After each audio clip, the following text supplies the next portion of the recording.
Do something different the next 90 days than you did the last 90 days, like picking up the books to read. Do something different, like the new health disciplines, relationship with your family, whatever it is, doesn't matter how small it is. If you'll start doing different things with the same circumstances, since we cannot change the circumstances, but we can change ourselves. We can change what we do. And then he gave me another secret to success when he said, what you have at the moment, Mr. Rohn, you've attracted by the person you've become. What you have at the moment, you've attracted by the person you've become.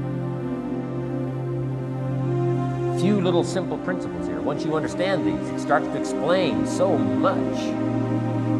Now, sometimes it's a little tough to take, blaming yourself instead of the marketplace, taking responsibility instead of putting it off on someone else. That transition sometimes is a challenging mission. This one was a little tough for me. Shoaff said, here's the secret, Mr. Rohn. Learn to work harder on yourself than you do on your job. Once I got that, it turned my life around. Learn to work harder on yourself than you do on your job.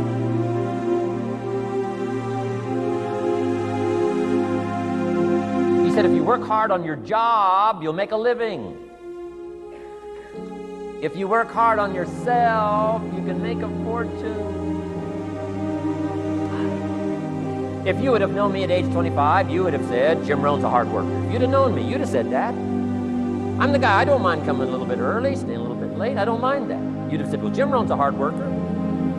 You say, well, how come he's got pennies in his pocket and nothing in the bank and behind on his promises? Well, I was a hard worker, but I was working hard on my job, not on myself.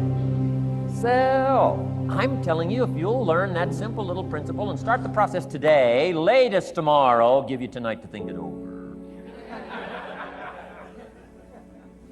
And start this whole process of personal development, work on yourself, make yourself more valuable to the marketplace. I'm telling you, you can so dynamically change your income, and economics is the least of the values that you can start earning in terms of equity. If you'll start working harder on yourself than you do on your job.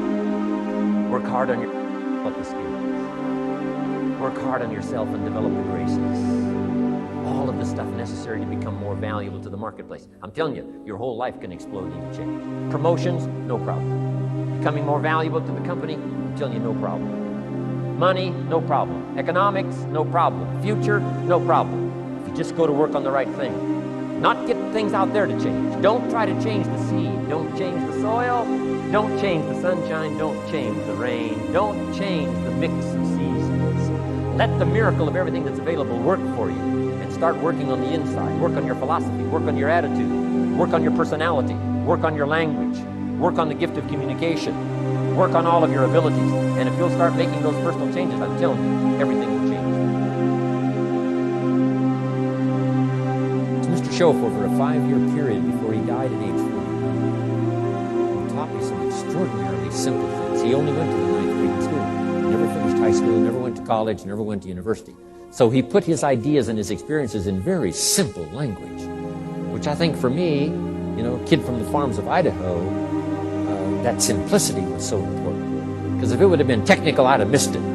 If it would have been mystic, I would have, backed away. But it was just basic, blunt, ABC, familiar stuff that I hadn't thought of before. And he did start to remind me, and those ideas changed me. Mr. Shoaff was the one when I said, this is all they pay. He said, you've been working 6 years, Mr. Rohn, how come you're not doing better? And I said, this is all the company pays. He says, well, that's not true. I said, no, this is my paycheck. This is all the company pays. He said, no, this is all the company pays you. I thought, that's a new way to look at it, right? He said, doesn't the company pay 2, 3, 4, 5 times this amount to other people? I said, well, yes. He said, well, then this is not all the company pays. It's all they pay you. And if you qualified, wouldn't your income grow 2, 3, 4, 5 times? I said, I suppose. So he said, we don't have to work on the company. We have to work on you. See, that was the beginning of what he called the phrase personal development. I told him things cost too much. He said, no, you can't afford them. I thought, well, that's a new concept. I hadn't thought about that. You know, we put some of the valuable things on the high shelf, so you can't get to them until you qualify. If you want the things on the higher shelf, you've got to stand on the books you read. Every book you read, you get to stand a little higher so you can get the things on the higher shelf. See, I learned those concepts. It was so incredible.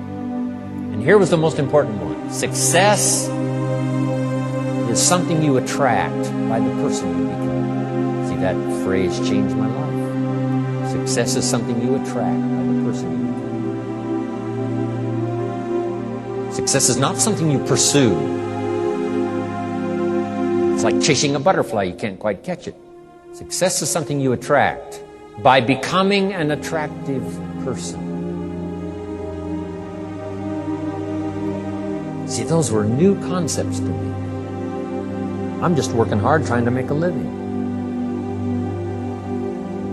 Here's what he said to me. This changed my life. I got a chance to teach this in Moscow and across Russia. 3 visits, now the 4th. Here's what Shove taught me. Profits are better than wages. Nobody taught me that in high school. Nobody taught me that. I went to 1 year of college. Nobody taught me. Profits are better than wages. Wages make you a living. Profits make you a fortune. And how could you work on both a living and a fortune? He said, well, you could start part-time working on your fortune while you're working full-time on your living. I thought, wow. Now he said it's fun to get up in the morning. Not just getting up, go to work to pay the rent, but to get up to go to work to make a fortune. First to make a living for my family, second to make a fortune. And he taught me how to make both a living and a fortune. Guess what I did? I learned how to make both a living and a fortune. And I found out anybody could do it once they get the information. And at age 25, I started receiving this extraordinary information. Here's what he said. Your income is directly related to your philosophy, not to the economy. I thought, no one ever told me. I kept hoping the economy would change. He said, no, your philosophy has to change. I assured him that I had my fingers crossed. He said, that won't help. Then what could I do to change my income and multiply it by 2, by 3, by 5, by 10, and then multiply it by 10 again? What could I do? And he started giving me the disciplines and the process of learning the skills to change my life. This was an extraordinary man. Those were extraordinary times for me. Life-changing in every manner that you can imagine, but very simple ABC concepts.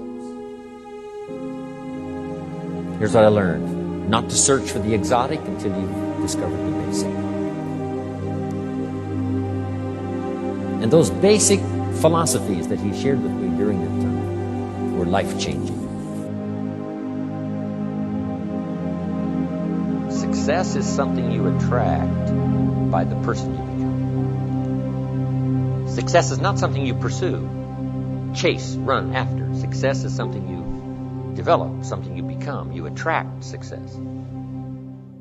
So the whole key to unlock all the treasures, whether it's economic treasures or spiritual treasures, financial, social, personal, every way you can possibly think of, is by your own personal development. And then he added one more, which is so important, and it's probably worth the price of the seminar.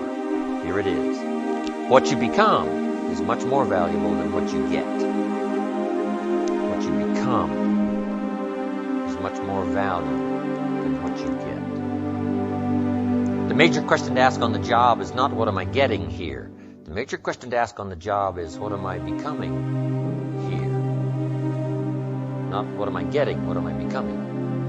So it's very important what you become. Because what you become attracts. If you become cynical, you attract cynicism. What you become attracts. So this whole subject of personal development was so vitally important to me. It changed my life. I was a millionaire by age 31. And that was just the economic part of it. It took me 6 years from age 25 to age 30. It was unbelievable. Remember, be a student, not a follower. And here's what you must always do. Design your own personal life. I'm very happy for people to take notes in my seminar, but I'm also just as happy if somebody says, hey, this is not for me, tear up all these notes and throw them away. That's just as valid for me. Right. Remember, be no one's disciple. Chart your own course. Make what you do the product of your own conclusion. What I'm saying here is be your own person. You don't have to be a model of someone else. You don't have to do it like anybody else. Right? Do it like yourself. Buy what you want to buy. Listen to what you want to listen to. Make changes if you want to make changes. And don't make changes. Right? It's your life. I'm telling you. And don't let anybody persuade you any different. Success is not a stereotype. Success is not a Ferrari. Success is not an automobile. It's not a house. It's not a place. It's not money in the bank. It's not $1 million. That's not success. Success is the continual unfolding of the design of your own life and pulling it off. That's what success is. The continual unfolding of the design of your own personal life and pulling it off in whatever degree you wish. That is success. Successful in doing whatever you want to do that makes sense to you, for you, your family, your responsibilities. Take on responsibilities or refuse responsibilities. That's strictly all up to you. We've been given the power of choice. Every life form except human beings operates by instinct in the genetic code. Now, why not human beings? Because here it is. We've been given the dignity of choice. We're not like a robot. We're not stuck like a tree, using up all the nourishment, nothing left, now you died because you can't change location. Not true.